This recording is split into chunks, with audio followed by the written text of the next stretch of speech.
A happy Friday to you all. Welcome to the Scoreboard.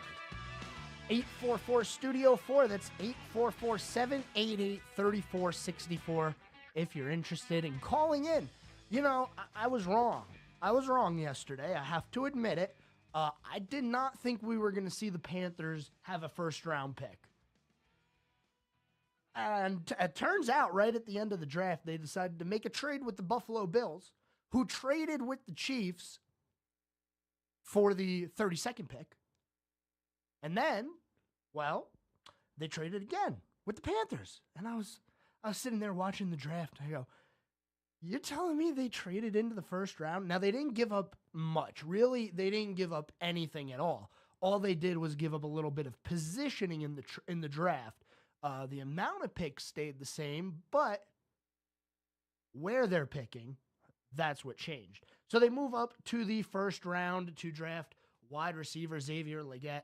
And I'm going to be honest, I like the move. If they were going to do a wide receiver with their first round pick, trading up was a good decision, in my opinion. And I'll talk a little bit more about that later on in the show. We're going to save the draft for a little bit later, maybe second or third segment of the show. Not sure yet, but we will talk NFL draft because it was a very good night for the NFL.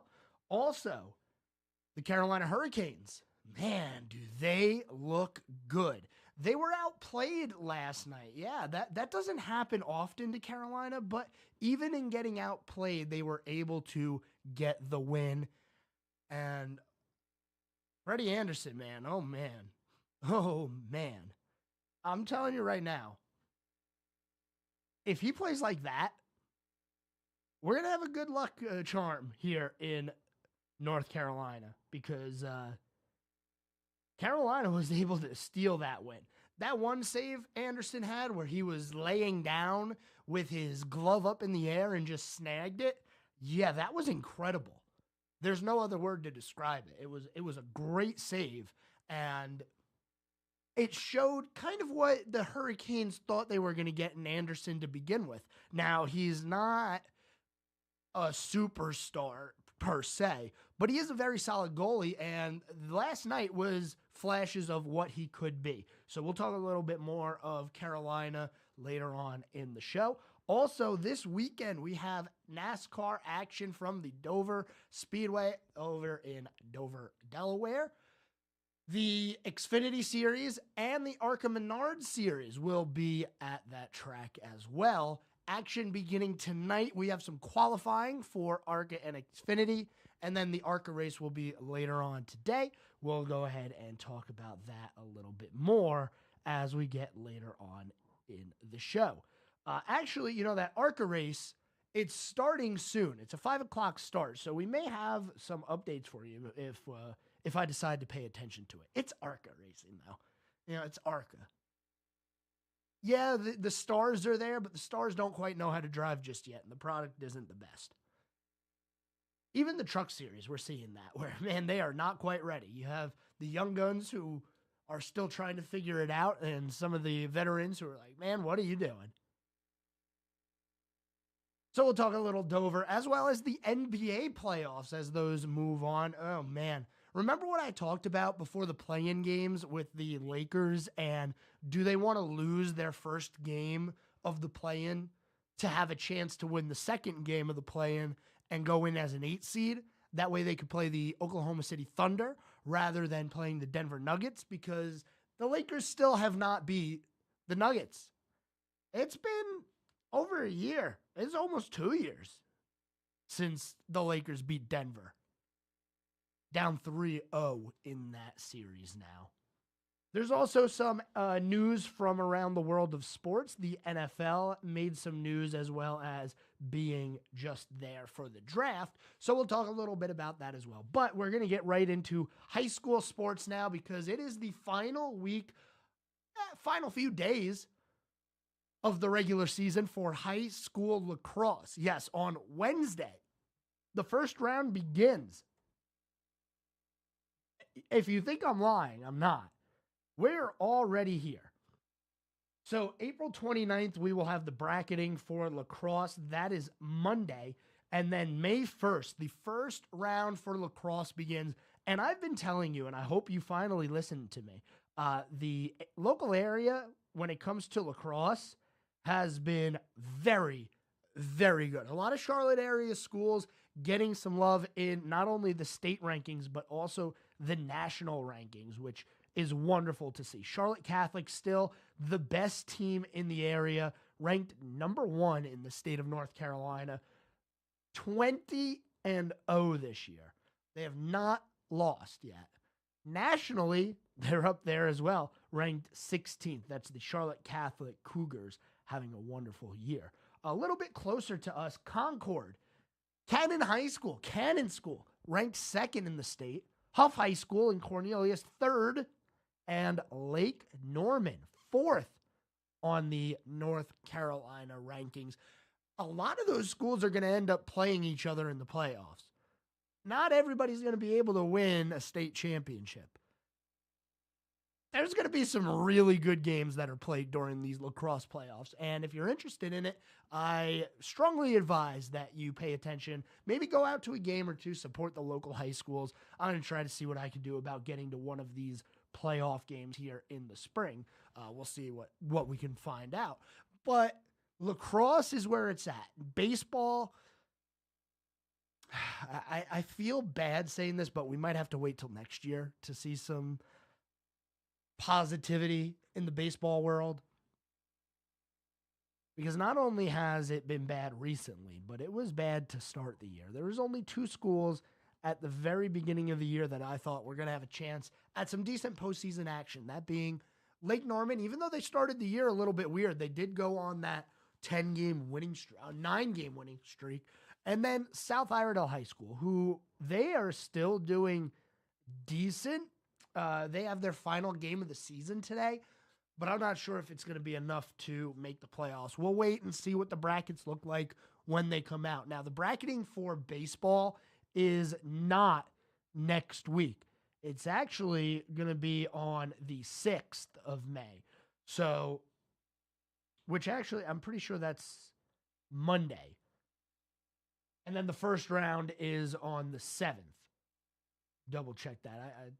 Yes, so the 6th, not next week, the week after, we will have the brackets for high school baseball. The 7th is when playoffs begin. I'm hoping we see some schools in the area on those baseball brackets, but like I said, it's been rough sledding this year. Here are the records in the area as we stand as of today before we have our Friday games. Lake Norman is 11-12. Mooresville baseball is 6-17. We have Statesville still winless on the year. North Iredell 6-11. West Iredell 6-11 as well. And then that South Iredell team, like I was saying, maybe the only team who has a decent chance at postseason baseball this year. They are 12-9 with a winning record. So congratulations, South Iredell. You're one of the few schools in the area that have a winning record. That's tough. I told you it's not the year for baseball. We'll talk a little bit more high school on the other side of this break. Then we'll start talking some of these news stories. Stay tuned. You're listening to The Scoreboard. We're back after this. Keep it right here. We'll have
segment number 2.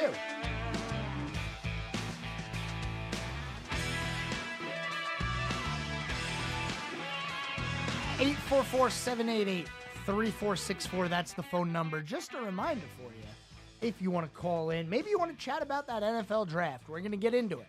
Just wait. Just wait. We have a little bit more high school to talk about.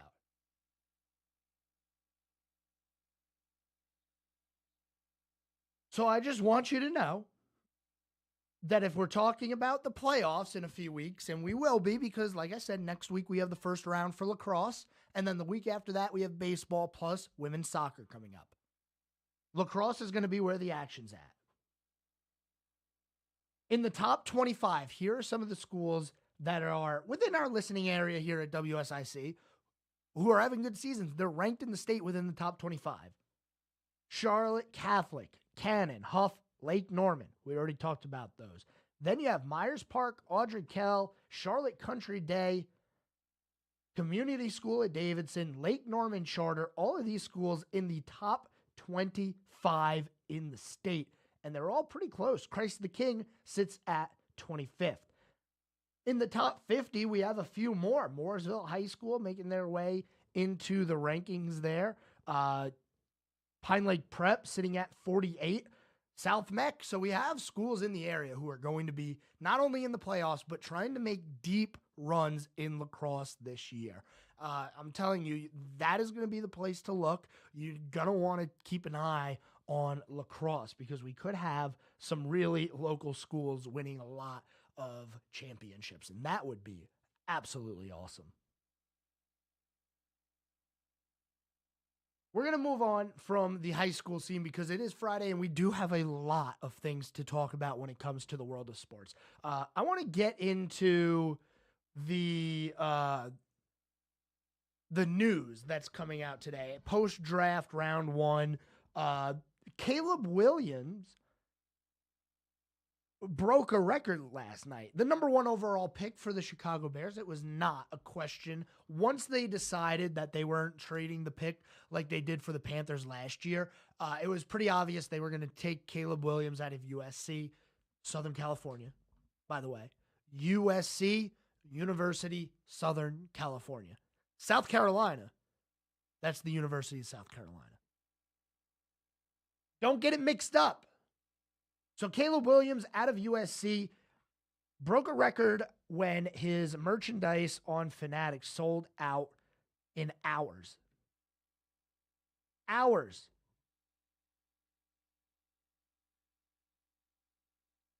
This is after not even 2 weeks ago. Caitlin Clark set the record on Fanatics when her jerseys broke the record when her jersey sold out in a matter of hours. That is absolutely incredible. I don't know if this is going to be something that we see year after year. I'm not surprised that Caitlin Clark had broke the record, but Caleb Williams, yeah, he's a really good recruit, but are you going to hang your hat on him just yet? I'm not. I like some of the quarterbacks in the draft, but for some reason, I'm just iffy about Caleb Williams. And I think it has to do with his style of play. He's not going to be able to run around in the backfield the way he did in college in the NFL. And we saw that with other quarterbacks who were very, very popular for running around. Now, there's your exceptions. Lamar Jackson, that's an exception. Cam Newton, that's an exception because of how big that man was. You're not going to have another. Yeah, Anthony Richardson, who got hurt in his first year in Indianapolis, that's the closest you'll find to another Cam Newton. But Caleb Williams, not his talent level, and I want to make this completely clear, not his talent level, but just the way he plays and the way he scrambles around back there, sometimes it does make me nervous, and that's all I'll say about it. Bryce Young is different. He's a little different. Now, some other things that are coming out of the draft. The NFL today has adjusted its rule to allow players the options of using Guardian caps in regular season games to enhance their protection against head injuries. That is the padded protection that goes on helmets that was introduced a couple of years ago and made mandatory for training camp. Now it's optional for regular season games. And I'll be honest, people need to wear them.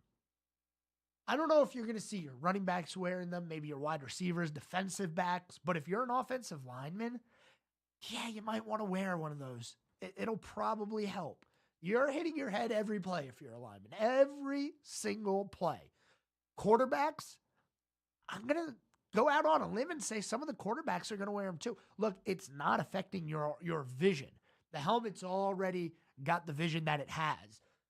It doesn't weigh much. You barely notice it. It's going to get more popular. And if the NFL can find a way to imprint the team logos onto those, it's going to get even better. So expect to see some of those this year in the NFL. I'm not saying that it's definitely going to happen where you're going to see a ton of them. I'm just saying be prepared. It might look a little different out there when you see people with caps on their helmet and there's little pads on them. Well, they're trying to protect their head. I don't blame them. I do not blame them. Also, the topic of an 18-game schedule was discussed by NFL Commissioner Roger Goodell with Pat McAfee on the Pat McAfee show. He said, here's the quote. I think we're good at 17 games now, but listen, we're looking at how we continue. I'm not a fan of the preseason. And I don't think these guys like it either. The reality is I'd rather replace a preseason game with a regular season game any day. That's just picking quality. If we go to 18-2, that's not an unreasonable thing.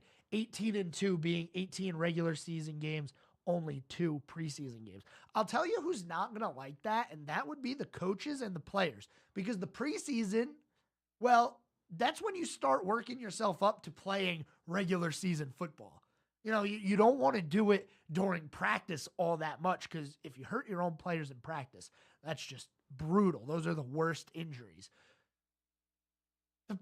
We saw it when they went down to 3. The first couple of weeks of the season, offense was down and scoring was down, and then it picks up as the year goes on.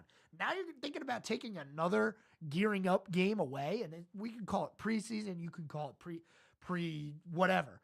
It's a gearing up for the season game. It's also the way that coaches round out their roster and say, yes, this guy over this guy, because you have to cut your team down to 52 players, 53 players, that is.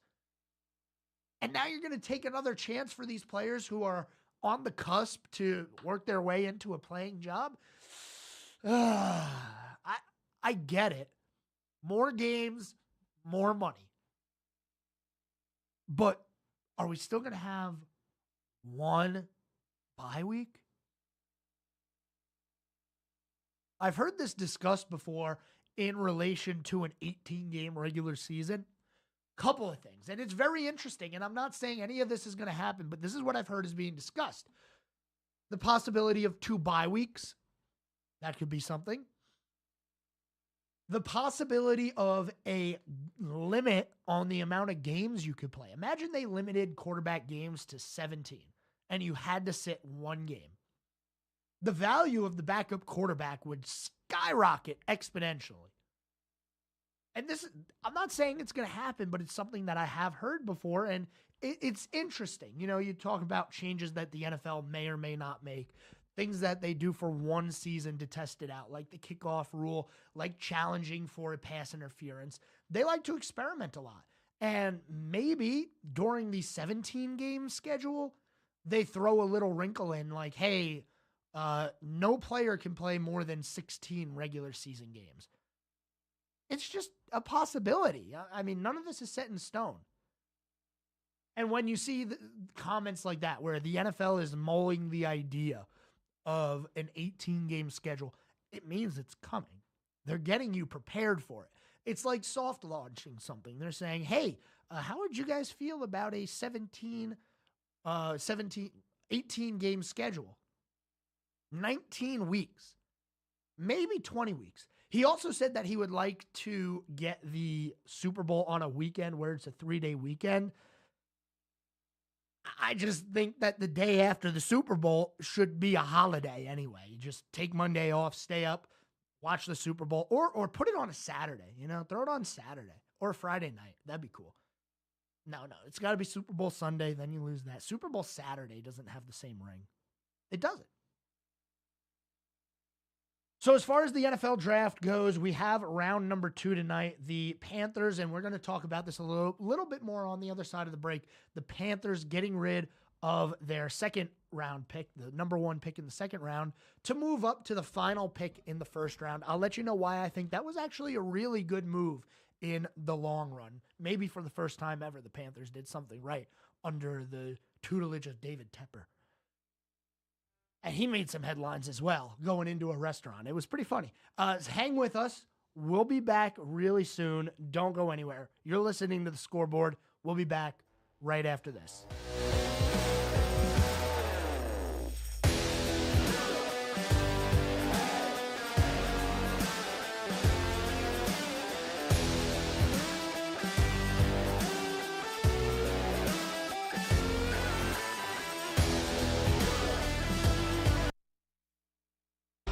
More of Sports Director Joe Berg's The Scoreboard is coming up on 105.9, 100.7 WSIC. We'll see some scattered showers to start our Saturday morning. Otherwise, starting today, cloudy. Temperatures will be in the mid-50s overnight tonight, warming to the mid-70s for your Saturday afternoon. We'll see some clearing as well, so you will see some peaks of sunshine during the afternoon. For your Sunday,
segment 3.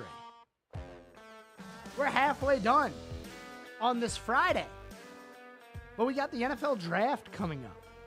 Yes, that's right, the NFL draft. Last night, there was a surprise. So the Buffalo Bills were supposed to pick 28th. They traded back to pick number 32. They traded that pick with Kansas City, the team who won the Super Bowl. Well, after that, the Bills were on the clock again to end the night, and all of a sudden there was, well, if you were watching the coverage on ESPN, the announcers were talking about something else. The trade happens, and it seemed like they were all taken by surprise that the Panthers were on the clock. Well, the Panthers get on the clock, and they take wide receiver out of South Carolina, Xavier Legette. I like the pick. Now, you might be wondering, could they have gotten him the first pick of the second round? Maybe. The thought is that Buffalo does want a wide receiver, and if you want to trade up to get your guy, you're going to do that. So with a chance that the Bills were going to take Legette, the Panthers move up just a little bit. One pick, that is, to draft him. And this is slightly significant. Getting a player with the last pick of the first round versus getting a player with the first pick of the second round. The reason being contracts. In the NFL, if you are drafted, you have a 4-year contract. That's for the first few rounds. It changes as you get later in the draft. If you're drafted in round 1, you have a chance to have your contract renewed for a 5th year. You might have heard of it. It's called a 5th-year option. So if you're pick number 32 in round 1, you have a chance to have a 5th year on your contract.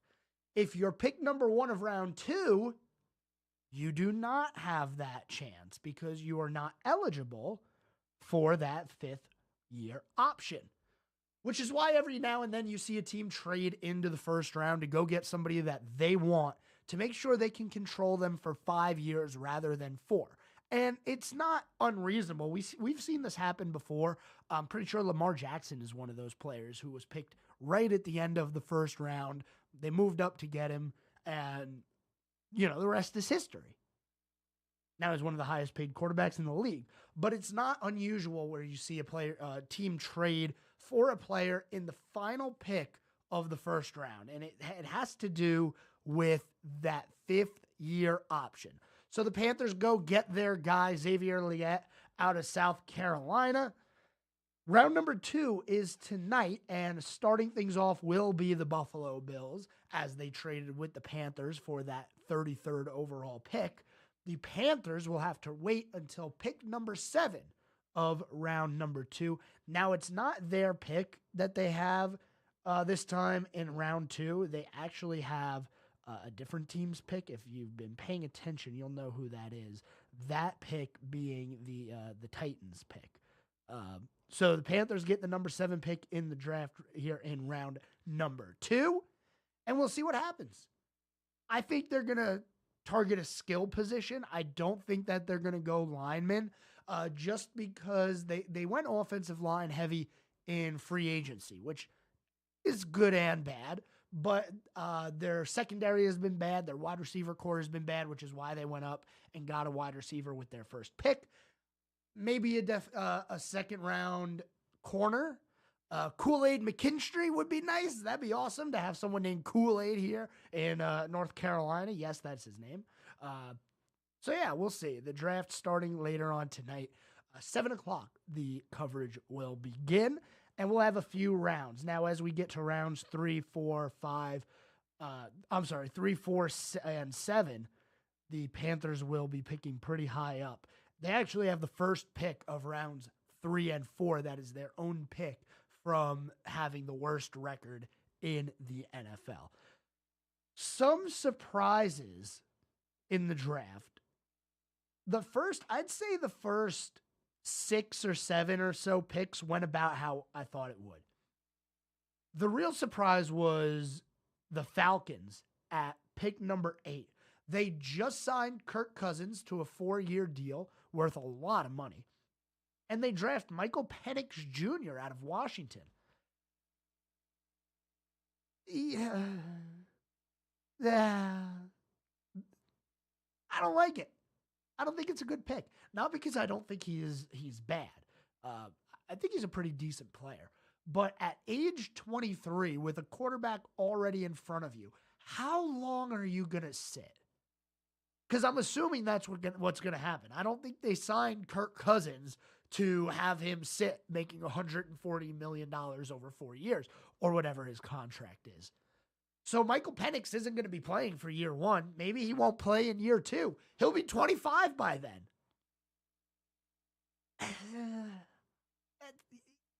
You see where I'm getting at?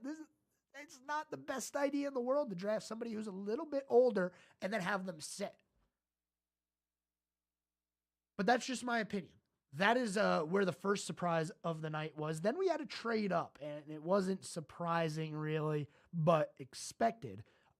The Vikings trade up to 10 to select J.J. McCarthy. And then another surprise, Bo Nix, drafted by the Broncos at pick number 12. The Broncos don't have a quarterback. They needed a quarterback, and seems like they have found their guy, Bo Nix out of Oregon there. And as for the rest of the draft, it wasn't all that surprising. We had a lot of wide receivers go in the draft in round one. And I told you, you're going to see a lot of wide receivers getting picked this year. There's so much good talent out there. You're going to be hard-pressed to find a bad wide receiver. Just being honest. So I want to hear from you, 844-STUDIO-4, 844-788-3464. Are you going to be paying attention to round two of the NFL draft? I will be. I'll be a little bit more invested in what's going on with the NHL playoffs.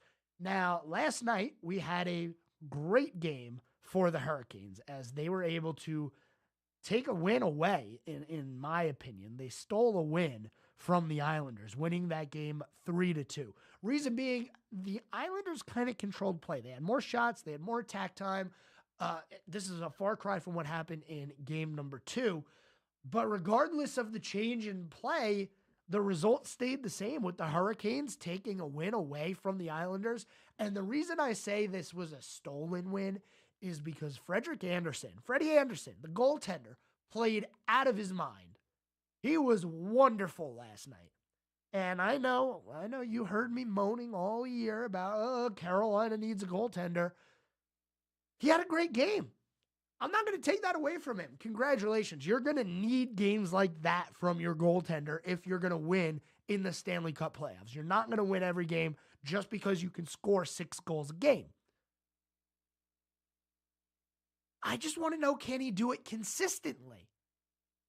He hasn't played for a while. It's been a while since he's been out on the ice after missing most of the year. Now, he got some conditioning at the end of the regular season, and this is the first time we really saw Freddie Anderson take control of a game since then. I just want to know if he can continue it, because it's great to see. It shows that there is promise there. But it is a long playoff. You got to win 16 games to win the Stanley Cup. Might not sound like a lot, but it is a lot, and a lot can happen in those series. We have one more segment here on the scoreboard. We're going to talk a little more NHL. We'll get into the NBA playoffs as well as some NASCAR in the final segment. Busy last segment of the show and still accepting your phone calls if there's something you'd like to chat about. 844-STUDIO-4. That's 844-788-3464. You're listening to the Scoreboard. One more segment on this Friday. We're back after this.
we are back. It is the final segment here on this Friday. Man, what a weekend we have coming up in the world of sports.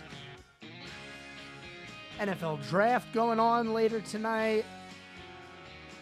Playoff hockey going on. Playoff basketball. The end of the season for high school sports. Baseball in full swing. What more could you want, really? It's one of the best times of the year for sports. The other one you might be able to say is the fall time when football begins, but the spring has its moments as well. On the other side of that break, we were talking about what's going on in the NHL with the Carolina Hurricanes having an absolutely wonderful game against the Islanders. They take a 3-0 series lead, and it's not the only 3-0 series lead. There were a few series this year in the NHL where you look at it and you go, does the other team really have a chance? The Islanders and the Capitals were those two teams, as both of them snuck in the playoffs with a negative on their goal differential. Capitals, one of the lowest goal differentials of all time. But then you have a surprise. Last night, Florida. The Florida Panthers. No, not the Carolina Panthers. This is a hockey team. The Florida Panthers beat the Tampa Bay Lightning to go up 3-0 in their series.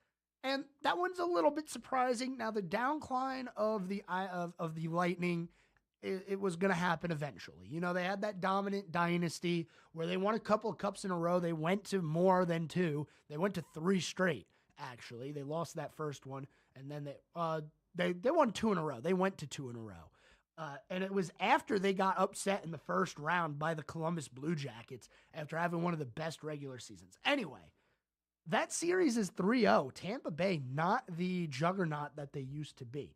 Carolina, they are up 3-0. The New York Rangers have a chance to go up 3-0 tonight on the Washington Capitals, as that game is in Washington. And then you have a surprise in the West. The Vegas Golden Knights, as a wild card, have a 2-0 series lead over the second best team in the NHL this year. Yes, the second best team in the NHL this year. That being the Dallas Stars, who were just 1 point behind the New York Rangers in the standings. And that's very interesting to me. It's not like we expected this. This is something that, well, Vegas, they got Mark Stone back, yeah, but they weren't great during the regular season. Dallas has a deep team. They are a great team. But yet Dallas finds themselves in a 2-0 hole. Every other series in the West, Winnipeg, Colorado, Vancouver, Nashville, Edmonton, Kings, LA, 1-1. Tied up. So we'll look also at the NBA playoffs, and there is some competitive series out there as well. You know, you have a few where it's very one-sided.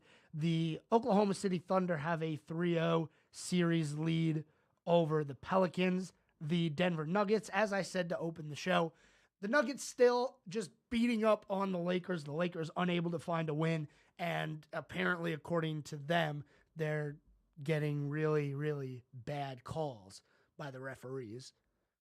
I understand that to an extent, but also there's a lot of other game to play other than the end of game.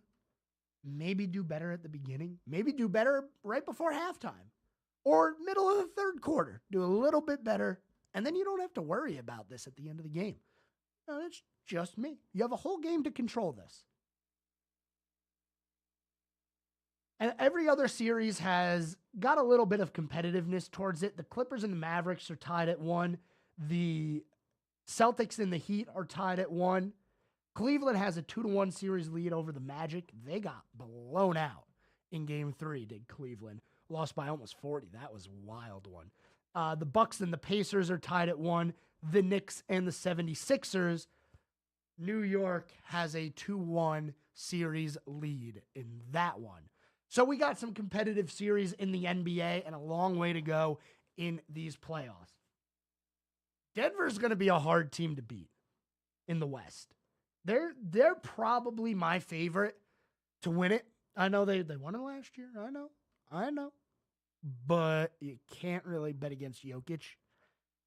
He is he might be the best player in the NBA right now. Now, it changes every now and then. We've had Luka have magical runs. He put in 72 this year. 9 shy of tying what Kobe did, which 81 points, that's the most where we have video footage of it, video proof of it. So as we move through the NBA playoffs, here is the schedule for tonight. Right now, you have the Milwaukee Bucks taking on the Indiana Pacers. That game just started. It's in Indiana, and they're up to an early 14-8 lead. A little bit later at 8 o'clock, you'll have the Clippers taking on the Dallas Mavericks in Dallas. And then to end the night, 10:30, Minnesota Timberwolves take on the Phoenix Suns. Other than playoff basketball and hockey, we also have some motorsports going on. NASCAR specifically has a pretty good weekend ahead of them as they head to Dover, Delaware. The Worth 400 at 2 p.m. You can listen to that race right here on WSIC. The coverage will begin at 1 o'clock, presented by PRN. I'm a fan of Dover. I think it's a very fun racetrack to watch a race at. I've been there a couple of times. I enjoy it. I hope that we see good racing there. You know, the whole thing with this car and the inability to follow. The good thing is there's multiple lines at Dover. You can run high, you can run low, you can run the middle. So we'll see what happens. I think we're going to have a pretty good race. Kyle Larson, still your betting favorite this weekend, as his odds really haven't changed all that much. He is a plus 450 for the win this week. Behind him, Martin Truex Jr. with the second best odds. Let's see if we can hear from a driver before we head out for the weekend, because I got a little bit of sound that I played during the week from the drivers as we preview this weekend in Dover. Let's go ahead and pull in Martin Truex Jr., who has had a lot of success at Dover. Here's what he says he enjoys about the track. You have to attack. You know, it's such a fine, delicate line there between, you know, attacking the racetrack and respecting the racetrack. And, you know, you're always, I feel like, white knuckle. You're always nervous. You're always on edge. It's so fast, so much load in the banking, and these cars don't really care for it very much. So you just really feel like you're wrestling in a beast all day long, and it's a lot of fun to do that. So we'll see what we see on Sunday. That race, like I said, 2 o'clock, 1 o'clock here on WSIC is when the coverage begins. As of right now in NASCAR, Kyle Larson is your points leader. This is including a DNF. So he has a DNF and he is still leading the points. He's having a wonderful start to his season. Martin Truex Jr. second, and then you have a couple more Hendrick guys. Chase Elliott, William Byron. Hendrick would be a 4-horse machine if it wasn't for the driver of that 48 car having a pretty rough start to the year. But even with that being said, he is still 10th in the standings right now. So a wonderful NASCAR season so far. We're finally into the good stuff. I'm telling you, this is the good part of the season. We go to Dover. We're done with the super speedways for a little bit. We got Dover, then Kansas, Darlington, the All-Star race at North Wilkesboro, Charlotte. We go to WWT, Sonoma, some road course racing. So we got a good variety of tracks coming up here in the near future. Ending the show with this day in sports history, like we do. On this day, 1966, Red Auerbach retired as the head coach of the Celtics. 1983, the number 1 overall pick of the NFL draft, John Elway, picked by the Baltimore Colts. That was on this day. And let's see, can we squeeze one more in there? Yeah, absolutely, we can. Just a few years ago,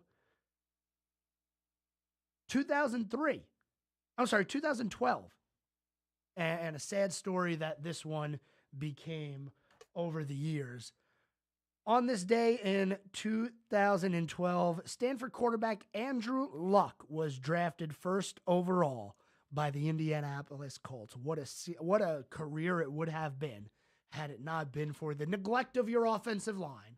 Plain and simple. Thanks for joining me this week, everyone. Have a great one. Watch some playoff hockey, basketball, maybe some NASCAR, high school athletics. There's a lot going on. I had a wonderful week talking to you guys. I'll be at the NHRA 4-Wide Nationals at the ZMAX Dragway this Sunday. If you see me, come by and say hi. I'd love to chat with you. I'll talk to you guys next week. Until then, have a great weekend, everyone. I'll see you later. Peace.